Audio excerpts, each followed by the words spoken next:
Class 7th, Chapter 1st, The Tiny Teacher, from your book An Alien Hand. This is your first chapter in this book. So let's start this chapter. Let me clear the meaning of this title, The Tiny Teacher. Tiny means very small, chota sa, and the teacher, as you all know, what's the meaning of teacher? What's the role of the teacher in your life? So let's start this chapter. Though so very small, the aunt is unbelievably intelligent and hard working. यहाँ पर किसकी बात हो रही है? एक aunt की बात हो रही है. आंट मीन्स होता है जिसको हम चीटी कहते हैं. You can see in the picture, चीटी इस तरीके की होती है. सो जो टाइनी की बात हो रही है, मतलब एक स्मॉल सा टीचर. टीचर क्या होता है? जो हमें शिक्षा देता है, हमें नॉलेज देता है हर चीज़ के लिए. तो यहाँ पर हमें एक चीटी, वो हमें कैसे नॉलेज प्रोवाइड करती है, कैसे वर्क करती है और हमें किस तरीके से वर्क करना चाहिए. Because aunt is very intelligent and you can read in this chapter how the aunt is intelligent. Next, among the various kinds the commonest aunt is black or red. अब जो aunt होती है वो या तो red colour की होती है या फिर ब्लैक कलर की होती है. Aunts live in comfortable homes called ant hills. Aunts यानी चीटी एक ऐसे अपने घर में रहती है, ऐसा कंफर्टेबल घर होता है जिनको हम आंट हिल्स बोलते हैं. Now let's start this chapter. Name the smallest insect you have seen and the wisest. अब चैप्टर में स्टार्ट होने से पहले यहाँ ऑथर क्या बोलते हैं कि ऐसी कोई चीज़ बताओ जो क्या है, स्मॉलेस्ट है या फिर वाइसेस्ट है, मतलब बुद्धिमान है. Is it fly? क्या वो फ्लाई करती है? No, it is not. Is it the mosquito? क्या वो मॉस्किटो है यानी मच्छर? No, not the mosquito. Then it must be a worm. कोई कीड़ा है? No, none of these. इनमें से कुछ भी नहीं है. It is the ant. वो कौन सी है? आंट है. The commonest, the smallest but wisest insect. वो क्या होती है? एक कॉमनेस्ट होती है, स्मॉलेस्ट होती है, छोटी होती है और बुद्धिमान. The story of an ant's life sounds almost untrue. जो आंट की स्टोरी होती है वो हमें ऐसे लगता है कि वो क्या है, अनट्रू है, मतलब रियल नहीं है. But people have kept ant as a pet. लेकिन कुछ पीपल ऐसे होते हैं जो आंट को कैसे रखते हैं, एज अ पेट रखते हैं. And have watch their daily behaviour closely. और जो उनका डेली का बिहेवियर है उसे डेली उसको वॉच करते हैं. So we know a number of facts about this tiny hard working and intelligent creature. अब एक आंट कैसे अपना हार्ड वर्क करती है, कैसे इंटेलिजेंट वर्क करती है, इस चैप्टर में पढ़ेंगे. तो आंट क्या करती है? Ant have comfortable homes. अभी मैंने बताया आंट के क्या होते हैं, कंफर्टेबल होम्स होते हैं.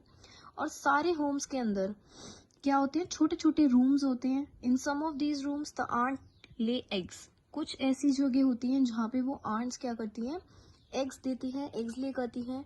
वर्कर्स जितने भी काम करने वाले लोग होते हैं उनके कुछ क्वार्टर्स होते हैं रहने के लिए. और कुछ ऐसे रूम्स होते हैं जहाँ पे वो खाना को, फूड को स्टोर कर सकते हैं, जिसको स्टोर हाउस फॉर फूड बोलते हैं.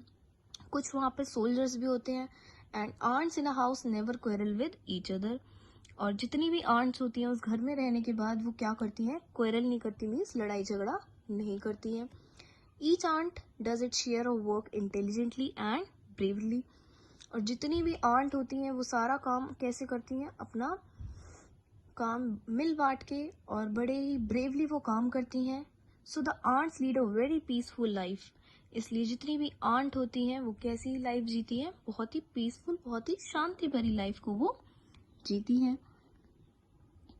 और they have watch their daily behaviour closely, अभी ये बताया था.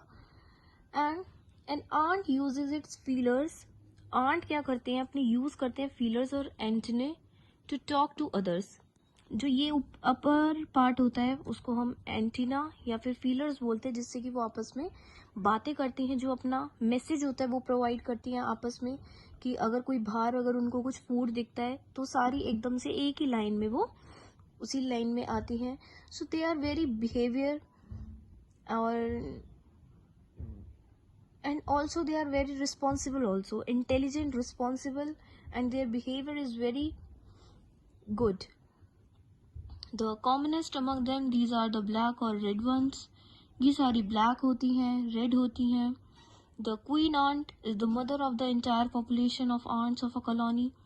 और जितनी भी क्वीन होती हैं आंट की, वो कैसी होती हैं, वो मदर जो होती हैं वो सारी क्वींस होती हैं। And it has a pair of wings, उनके कुछ पेयर्स भी होते हैं विंग्स के। And after that it does nothing but lay eggs, और उनका काम क्या होता है, एग्स ले करना। Eggs hatch and grubs come out, वो जैसी वो एग्स को देते हैं उसमें से कुछ खाना निकलता है, खाने की चीज़ निकलती है।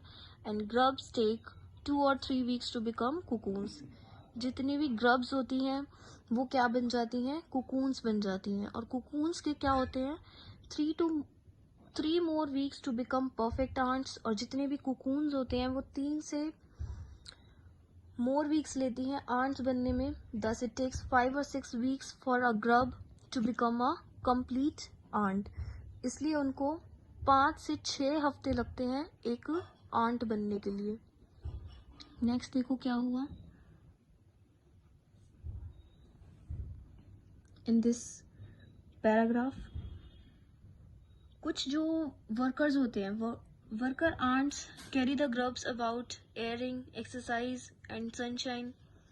जितने भी नए आंट्स होती हैं वो क्या करते हैं, उनका डिफरेंट वर्क होता है, वो सारे वर्क्स क्या कर लेते हैं, अपने डिवाइड कर लेते हैं।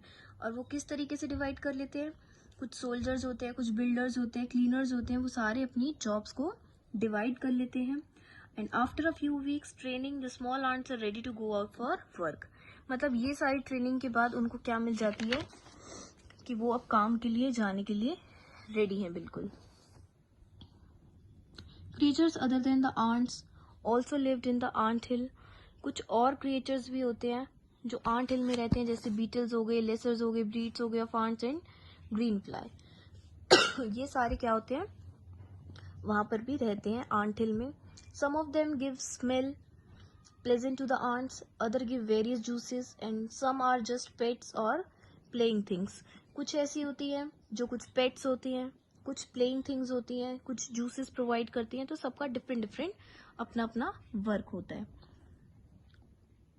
The ants train green fly to give honeydew, और जितनी भी आंट्स होती हैं वो ट्रेन करती हैं किसको, ग्रीन फ्लाई को, ताकि वो हनी ड्यू दे सके, हनी दे सके।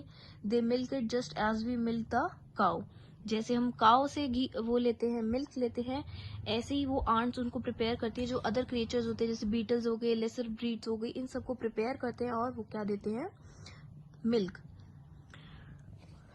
सो in the end of the chapter,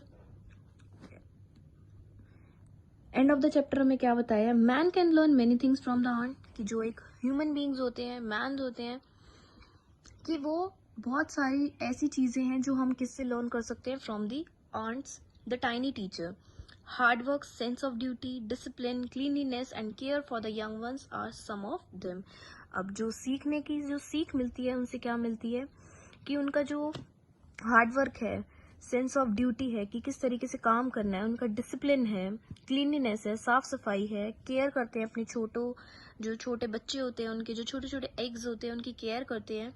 Above all, the ant has firm loyalty to the land where it lives। सब क्या होते हैं, लॉयल होते हैं, मीन सब सच्चे होते हैं जहाँ वो रहते हैं।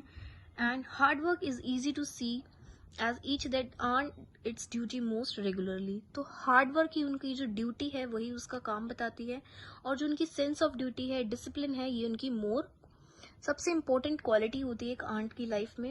And that's why the ants of a colony are never seen to fight each other, और कभी भी वो फाइट भी नहीं करती हैं। सारी आंट्स एक साथ रहते हैं अपने यंग वंस के साथ, और जितनी भी क्वींस होती हैं वो एग्स ले करते हैं। सोल्जर्स क्या करते हैं, खाने की देख रेख करते हैं।